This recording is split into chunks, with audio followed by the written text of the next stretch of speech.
अस्सलाम वालेकुम एवरीवन। तो हमने जो अगला टॉपिक करना है हमारे जीआईटी सर्जरी में, दैट इज अबाउट एक्लेसिया। हम क्योंकि इसोफेगस कर रहे हैं तो उसमें हमारे पास अगला टॉपिक ये बहुत इंपॉर्टेंट आता है। मैं आपसे पहले सारे जो आपके ऐसे टॉपिक्स हैं जिनकी यील्ड ज्यादा है वो पहले कवर कराऊंगी, उसके बाद हम बाकियों को करेंगे। तो एक्लेसिया आपने पहले भी पढ़ा हुआ है, जरा सा सर्जरी से रिलेटेड इसके बारे में हम थोड़ा सा डिस्कस करेंगे। बाकी तो आपको पता ही है कि बेसिकली अगर आपका सिलसिला कुछ ऐसा हो जाए कि लोअर एंड ऑफ एसोफेगस, या आपको पता है कि दिस इज योर एसोफेगस, यहाँ पर स्टमक है और दरमियान में एक लोअर एसोफेगस स्फिंक्टर है जिसने गर्ड को यानी गैस्ट्रिक कंटेंट्स को वापस इधर एसोफेगस में रीगर्जिटेशन से प्रिवेंट किया हुआ है। ठीक है, अगर कोई ऐसा मसला हो जाए कि नॉर्मल हालात में जब जब इस लोअर एसोफेगस स्फिंक्टर को खुलना चाहिए, लाइक जब जब खाना आता है, स्वेलविंग रिफ्लक्स जनरेट होता है, पेरिस्टाल्टिक मूवमेंट आती है, तो खाना नीचे आने के साथ साथ ये खुलेगा, जाहिर सी बात है लोअर एसोफेगस स्फिंक्टर, तो खाना यहाँ से इधर आएगा ना। उस टाइम भी अगर ये रिलैक्स ना हो, लोअर एसोफेगस स्फिंक्टर रिलैक्स ना हो, तो क्या होगा कि ये जगह कॉन्ट्रैक्टेड रहेगी। ये जगह अगर आपकी इस तरह मुस्तकिल तौर पे कॉन्ट्रैक्टेड रहे और खाना आगे आने की इजाजत ना मिले, तो खाना इधर कलेक्ट होता जाएगा, ये डायलेट होता जाएगा और ये कॉन्ट्रैक्टेड रहेगा। पेशेंट को होगा डिस्फेजिया।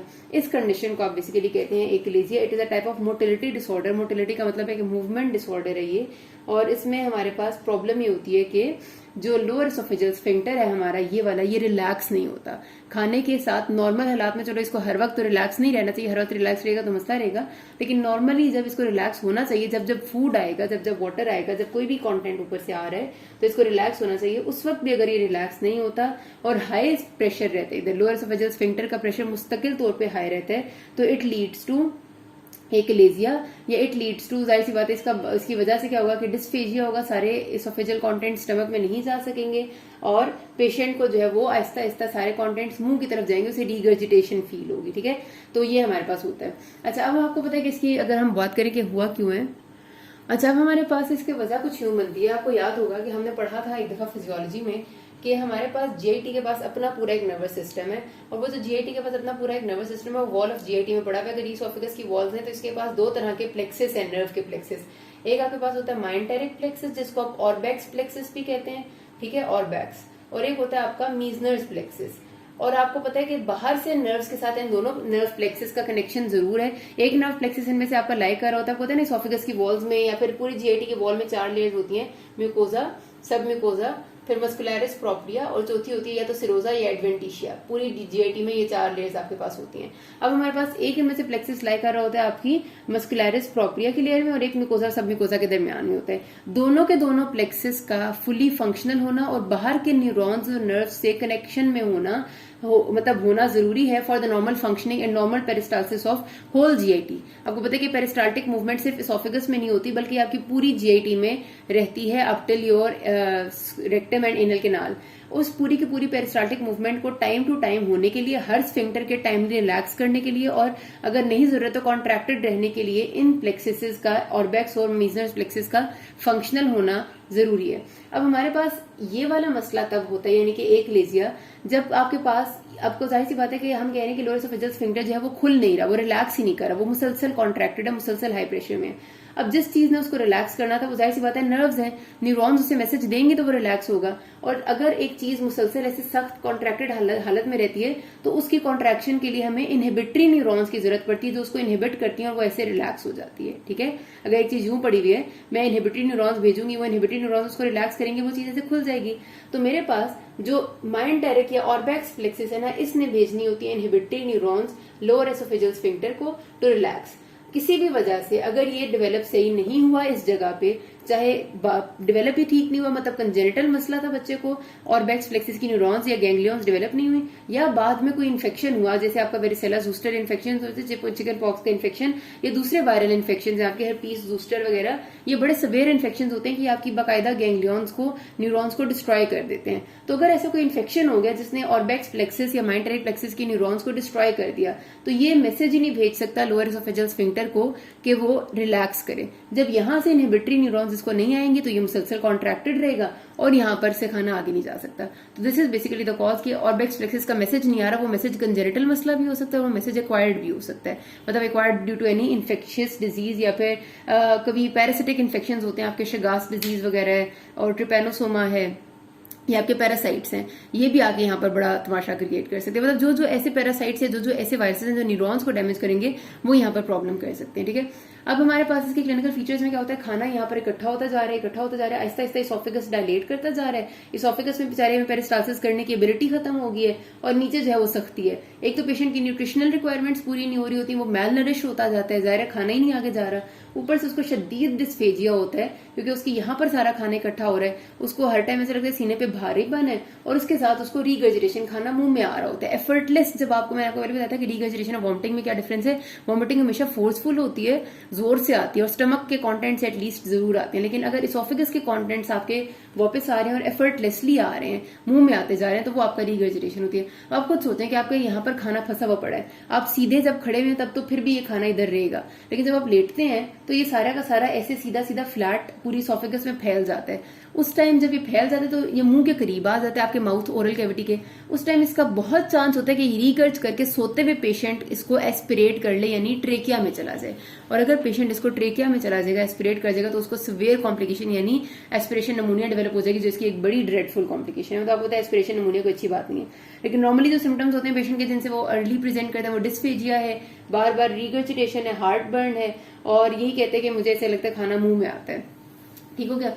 आपको डायग्नोसिस किस तरह से स्टेब्लिश करना है, आप सबसे पहले बेरियम स्वेलो करेंगे। बेरियम स्वेलो में यहाँ पर एमसीक्यू भी आता होता है कि हमेशा से आता था, अभी भी आता है, बर्ड्स बीक अपीयरेंस, यानी आपको जो बेरियम स्वेलो कराएंगे तो आपको यून लिखेगा, ऐसे इसोफेगस से नॉर्मल आता आ रहा है, उसके बाद एक इतना बड़ा सा आया और फिर ऐसे चोंच सी बन गई, ठीक है, यूं करके, और इसके बाद आपका स्टमक आ जाता है। अब ये चोंच क्यों बनी, क्योंकि यहाँ पर इसोफेगस में सारा खाना इकट्ठा हुआ है और ये चोंच वो वाली जगह जहाँ पर बेचारा आगे डक्का लगा हुआ है, यानी लोअर एसोफेजियल स्फिंक्टर रिलैक्स नहीं कर रहा, तो ये आपकी बिल्कुल ऐसा लगता है जैसे ये बर्ड का मुंह है और ये बर्ड की चोंच है, तो इसको बर्ड्स बीक अपीयरेंस कहते हैं, जो टिपिकल होती है आपकी बेरियम स्वेलो पे आपको नजर आती है। बेरियम मील आप खिलाएंगे पेशेंट को, एक्सरेज लेंगे तो आपको इस तरह की पिक्चर नजर आएगी।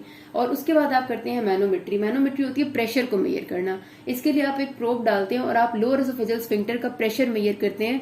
पेशेंट को खाना, आप फूड का एक बोलस देंगे, आप फिर प्रेशर मेजर करेंगे, मुस्तकिल प्रेशर हाई रहेगा। नॉर्मली ये होता है कि आम हालात में तो हाई रहता है, लेकिन जब आप फूड का बोलस देते हैं, खाना देते हैं, तो ये प्रेशर रिलीज हो जाता है, ठीक हो जाता है, लेकिन अगर मुस्तकिल हाई रहेगा तो इसका मतलब है कि पेशेंट को एकलेजी है। तो आपके लिए जो डायग्नोस्टिक टेस्ट है वो मैनोमेट्री है। एक बड़ा मसला है कि बच्चों को एमसीक्यू आता है कि what is the basic diagnostic या गोल्ड स्टैंडर्ड टेस्ट फॉर एकलेजी, और बच्चे बेरियम स्वेलो करते हैं कि उन्हें बर्ड्स बी का पेरेंट्स पता होता है, लेकिन उन्हें ये नहीं पता होता कि मैनोमेट्री इज योर डायग्नोस्टिक या गोल्ड स्टैंडर्ड टेस्ट, जो एक्चुअल में आपको प्रेशर बता देता है, ठीक है। एंडोस्कोपी आप सिर्फ इसलिए करते हैं कि आप देख लें कोई मैलिग्नेंसी तो नहीं है, कोई स्ट्रक्चर्स तो नहीं डेवलप हुए, क्योंकि ऐसे लोगों में ना कैंसर डेवलप होने का, एसोफेजियल कार्सिनोमा का खतरा ज्यादा होता है। तो एंडोस्कोपी का कोई डायग्नोस्टिक रोल नहीं है, ये आप सिर्फ देखने के लिए करते हैं, टू सी द कॉम्प्लिकेशंस, ठीक है। अब ट्रीटमेंट के ऑप्शंस क्या क्या है हमारे पास। सबसे पहला ऑप्शन हमारे पास ये होता है, हमारी कोशिश ये होती है कि आप इसको पक्का पक्का जो इसका मतलब मुस्तकिल हल है ना, वो सर्जरी है। आप थोड़े टाइम के लिए इसको ठीक कर सकते हैं विद मेडिकल थेरेपी, लेकिन इसका मुस्तकिल इलाज सर्जरी होता है। और सर्जरी में हमारे दो तरीके हैं। एक तरीका ये है कि आपका प्रेशर इधर हाई है ना, आप ऐसा करें कि आप यहाँ पर एक प्रोब लेके जाते हैं, गाइड वायर सी होती है, आप माउथ के जरिए इंसर्ट करते हैं और आप यहाँ पर लेके आते हैं, ठीक है। यहाँ तक जब आप गाइड वायर को ले आते हैं, उस वायर के अंदर आप फिर एक बैलून डालते हैं, बिल्कुल उसी तरह जिस तरह आप हार्ट में एंजियोग्राफी करते हैं ना, उसी तरह ये एंजियोप्लास्टी करते हैं, जिस तरह बैलून डायलिटेशन।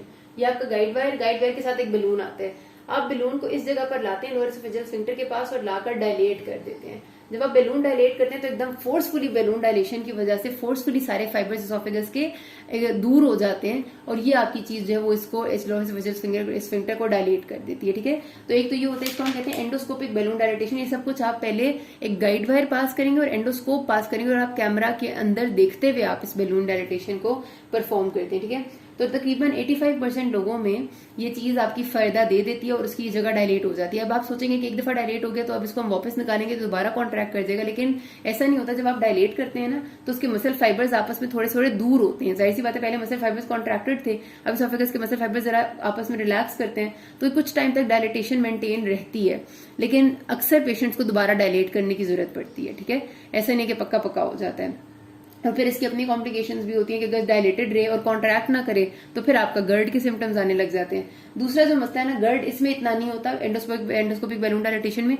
दूसरा आपका ये तरीका है कि आप बाकायदा ओपन सर्जरी करें या लैप्रोस्कोपी। लैप्रोस्कोपी का मतलब होता है वो जो आप पोर्ट्स से सर्जरी करते हैं ना, कि आपने एक ऊपर जिस्म में सिर्फ आप एक छोटा सा सुराख करते हैं और कैमरा अंदर ऊपर से डालते हैं स्किन से, और एक दूसरा सुराख करते हैं और उससे आप सर्जरी की जो भी टेक्निक है वो परफॉर्म कर रहे होते हैं। आपने देखा ही होगा अक्सर अपनी ओटीज में लैप्रोस्कोपिक कोलिसिस्टेक्टमी होते हुए, वो पोर्ट्स से छोटे छोटे सुराखों से सर्जरी होती है, और उसकी डिटेल में कभी बाद में करूंगी, लेकिन वो लैप्रोस्कोपिक इंस्ट्रूमेंट होते हैं। एक वो तरह है सर्जरी करने का, एक होता है ओपन सर्जरी, यानी ठीक ठीक पूरा इंसिजन देके उसे खोल देना। दोनों तरीके से आप जाएं, आप इसोफिगस तक पहुंचे और आप इसोफिगस में मस्कुलरिस लेयर में जाके मसल फाइबर्स को थोड़ा बहुत काट दें। जब आप मसल फाइबर्स को कट आउट करेंगे ना, उनको रिलैक्स करेंगे, तो उससे क्या होगा कि ये वाला स्फिंक्टर खुल जाएगा और आपका ये वाला जो मसला है वो हल हो जाएगा। इसको हम कहते हैं हेलर्स मायोटमी या कार्डियोमायोटमी, क्योंकि ये आपके कार्डिक एंड ऑफ स्टमक के करीब करीब हो रही होती है। अब इसकी कॉम्प्लिकेशन बड़ी ज्यादा है कि पेशेंट को गर्ड डेवलप हो जाता है, क्योंकि आपने मसल फाइबर्स को पका पका काट दिया। आपने काट दिया तो अब पेशेंट को ये जो लोअर एसोफेजियल स्फिंक्टर है ये बंद नहीं होगा, और पेशेंट को सिम्टम्स आएंगे गर्ड की, एसोफेजियल रिफ्लक्स डिजीज के। उसको फिर प्रिवेंट करने के लिए ना, उस गर्ड को हम यहाँ पर फंडोप्लाइकेशन करते हैं, यानी हम स्टमक के इस एंड को रैप कर देते हैं इसोफेगस के गिर्द, ताकि जब जब स्टमक कॉन्ट्रैक्ट करता है, यानी जब जब खाना आता है, तब तब इसोफेगस भी कॉन्ट्रैक्ट कर जाए और ये खुद ब खुद बंद हो जाए, अदरवाइज वो खुला रहे। फंडोप्लाइकेशन की डिटेल्स मैंने आपको गर्ड की सर्जिकल ट्रीटमेंट में दी, आप वहां पर देख लिया, मैं दोबारा इन डिटेल में बताऊंगी। लेकिन एक ये इसका तरीका ये है कि आप हेलर्स मायोटमी कर लेते हैं। हेलर्स मायोटमी से 95% पेशेंट्स ठीक हो जाते हैं, क्योंकि ये बड़ी अच्छी सर्जरी होती है, चाहे ओपन करें चाहे लैप्रोस्कोपिक करें। और उसके बाद आप फंडोप्लाइकेशन कर देंगे। फंडोप्लाइकेशन किसी को नहीं पता तो वो लाजमी देख ले, गर्ड की जो जीआईटी सर्जरी का लेक्चर 3 है उसमें मैंने उसे डिटेल में बताया है, ठीक है। अच्छा, हेलर्स मायोटमी से हमने इसको कर दिया और ये सबसे बेहतरीन हल है। जो लोग ऐसे लोग होते हैं जो कि सर्जरी के लिए अनफिट हैं, या फिर हमें लगता है उनके सिम्टम्स बहुत कम है और उनको सर्जरी की जरूरत नहीं, उन्हें ऐसे ही ठीक कर दिया जा सकता है, तो हम बोटुलिनम इंजेक्शन देते हैं। बोटुलिनम आपको पता है कि रिलैक्स करता है आपके मसल फाइबर्स को।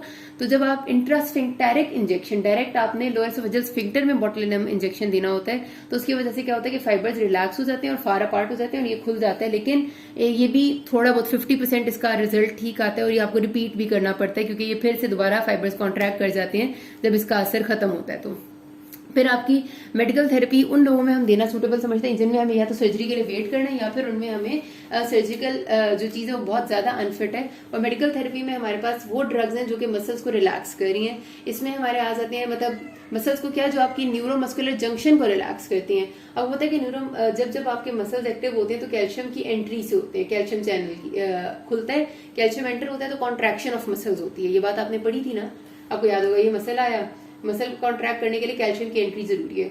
अगर हम कैल्शियम चैनल ब्लॉकर्स दे देते हैं, ऐसी ड्रग्स देंगे जो कैल्शियम चैनल को ब्लॉक कर दे, तो वो जाहिर है मसल के अंदर कैल्शियम आएगा ही नहीं। मसल के अंदर कैल्शियम नहीं आएगा तो मसल कॉन्ट्रैक्ट नहीं करेगा तो बेचारा रिलैक्स कर जाएगा। तो कैल्शियम चैनल ब्लॉकर्स जिनमें नाइफेडिपिन है, ये आपका बड़ा हेल्पफुल होता है। अगर आप इसको दे देते हैं पेशेंट को, इससे आपका लोअर एसोफेजियल स्फिंक्टर रिलैक्स हो जाता है, क्योंकि कैल्शियम चैनल को ब्लॉक कर देता है। इसी तरह आपके नाइट्रेट्स हैं, नाइट्रेट्स का भी जो इनडायरेक्ट एक्शन होता है वो यही होता है कि ये आपके कैल्शियम चैनल को ब्लॉक कर देते हैं और ये भी आपका रिलैक्सेशन ऑफ मसल्स कर देते हैं। इनको हमने ज़ाहिर हार्ट में फार्माकोलॉजी में बड़े डिटेल में पढ़ा था, अब मैं उसकी फार्मा तो नहीं डिटेल में बताई, लेकिन ये आपकी मेडिकल थेरेपी का पार्ट है, ठीक है। तो मेडिकल थेरेपी आपकी सिर्फ जो हाई सर्जिकल रिस्क के पेशेंट्स होते हैं जिनमें हम सर्जरी नहीं कर सकते उनमें देते हैं, और वो भी आपकी आखिरकार मतलब आपको लॉन्ग टर्म देनी पड़ती है बार बार, लेकिन कोई खास फायदा नहीं देती। एक टेबल है ये कि प्लान ऑफ ट्रीटमेंट क्या है, ये आप याद रख लें, यही अगर बना दें तो आपको बड़ा अच्छे मार्क्स मिल जाएंगे कि अगर पेशेंट्स लो सर्जिकल रिस्क के हैं तो हमारे पास 2 ऑप्शन है, या तो मायोटमी करेंगे या हम उसकी न्यूमेटिक डायलिटेशन करेंगे। ये दोनों बातें जो मैं आपको बता चुकी हूँ। अगर मायोटमी सक्सेसफुल है देन गुड, जो कि हो जाती है 95% केसेस में। फेल होगी तो हम इसको स्पेशलिटी को रेफर करेंगे और रिपीट करेंगे मायोटमी, या फिर हम न्यूमेटिक डायलिटेशन क्यों ट्राई करेंगे। और अगर दोनों नहीं हो सकते तो फिर हमने इसोफिगेक्टमी करनी होती है, यानी इसोफिगस का ये पोर्शन ही हमें रिमूव करना पड़ता है और जो पिछला है उसको आगे करके टाई कर देते हैं। मतलब ये एक लंबा प्रोसीजर हो जाता है, ठीक है। अगर हमारे पास ग्रेडेड न्यूमेटिक डायलिटेशन सक्सेसफुल हो जाती है देन गुड, फेल होती है तो फिर हम मायोटमी की तरफ जाते हैं। और जो पेशेंट्स होते हैं हाई सर्जिकल रिस्क के, उसमें हमने मेडिकल ट्रीटमेंट पे रहना है। उनमें सबसे पहली चॉइस बोटुलिनम टॉक्सिन होता है। सक्सेसफुल है तो ठीक है, रिपीट करते जाए जब तक चल रहा है। फेल हो गया तो फिर आप कैल्शियम चैनल ब्लॉकर देंगे। तो ये आ जाता है प्लान। किसी कोई मसला हो अभी तक, नाज़मीन, थैंक यू।